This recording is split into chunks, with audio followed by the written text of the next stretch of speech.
शापित पालकी। बिहार के दरभंगा जिले में एक गांव था सिंहवाड़ा। ये गांव अपनी पुरानी हवेलियों, तालाबों और विशाल आम के बागों के लिए प्रसिद्ध था। लेकिन इस गांव में एक अजीब दहशत थी। रात के समय कोई भी यात्रा करने की हिम्मत नहीं करता था। कहा जाता था कि अगर कोई आधी रात को गांव के पुराने पीपल के पेड़ के पास से गुजरे तो उसे एक रहस्यमयी पालकी दिखती है। उसमें बैठी एक सुंदर लेकिन रहस्यमयी दुल्हन लोगों को अपने पास बुलाती थी। जो भी उसकी बात मान लेता वो फिर कभी नहीं लौटता। लोगों का कहना था कि यह शापित पालकी थी जो कई वर्षों से अमावस्या की रात प्रकट होती थी। लेकिन किसी को नहीं पता था कि इसके पीछे की सच्चाई क्या थी। रुद्र गांव का एक निडर युवक था। वह इन भूत प्रेत की कहानियों पर विश्वास नहीं करता था। जब उसने शापित पालकी की कहानी सुनी तो उसने इसे एक अफवाह समझा।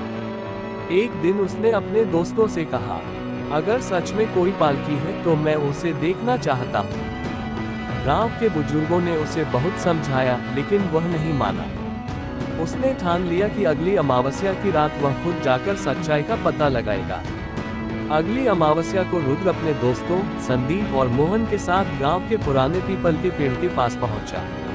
रात का समय था, चारों ओर घना अंधेरा था और दूर कहीं से सियारों के रोने की आवाज आ रही थी। जैसे ही घड़ी ने रात के 12 बजे, हवा अचानक तेज हो गई। अचानक सामने की सड़क पर एक सुनहरी पालकी दिखाई दी। पालकी बेहद सुंदर थी, सोने की नक्काशी, चमकते रेशमी पर्दे और 4 आदमी उसे उठाए हुए थे। लेकिन अजीब बात यह थी कि उन चारों आदमियों के चेहरे दिखाई नहीं दे रहे थे।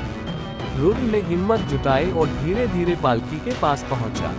जैसे ही उसने पर्दा हटाया, उसके दिल की धड़कन रुक गई। पालकी के अंदर एक दुल्हन बैठी थी जो बेहद सुंदर थी। उसकी आंखें बहुत गहरी थीं और उसकी लाल साड़ी में सोने की कढ़ाई थी। लेकिन जब उसने रुद्र की ओर देखा तो उसकी आंखें काले गड्ढों जैसी खाली थीं। अचानक उसने एक धीमी आवाज में कहा, मेरे साथ चलो वरना तुम भी शापित हो जाओगे। रुद्र और उसके दोस्तों को समझ आ गया कि यह कोई साधारण औरत नहीं थी। वे भागने लगे लेकिन उनके पैर जैसे जमीन में जमे हुए थे। तभी पालकी हवा में उठने लगी और वह दुल्हन हवा में उड़ती हुई उनके पास आने लगी। संदीप डर के मारे जमीन पर गिर पड़ा और बेहोश हो गया। मोहन जोर जोर से मंत्र बोलने लगा लेकिन उसका गला सूख गया। रुद्र ने हिम्मत जुटाई और जोर से चिल्लाया, तू कौन है और हमें क्यों मारना चाहती है? तभी दुल्हन जोर से चीखी और अचानक पूरी पालकी जलने लगी। अचानक हवा शांत हो गई।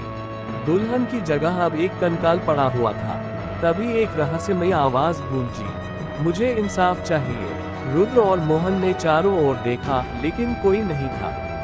उन्होंने जल्दी से संदीप को उठाया और गांव की ओर भागे।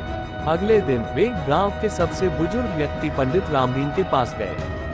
उन्होंने पूरी घटना सुनाई। पंडित जी ने गहरी सांस ली और बोले, ये पालकी एक शापित आत्मा की है। ये कहानी बहुत पुरानी है। उन्होंने बताया कि करीब 100 साल पहले एक नवविवाहिता स्त्री को उसकी शादी की रात ही मार दिया गया था। उसके ससुराल वालों ने दहेज के लालच में उसे जिंदा जला दिया था। मरते समय उसने श्राप दिया था कि जिसने भी लालच में हत्या की है उसकी आत्मा कभी शांति नहीं पाएगी। तब से हर अमावस्या को उसकी शापित पालकी प्रकट होती है और किसी न किसी को अपने साथ ले जाती है। रुद्र ने फैसला किया कि वह इस आत्मा को मुक्त करेगा।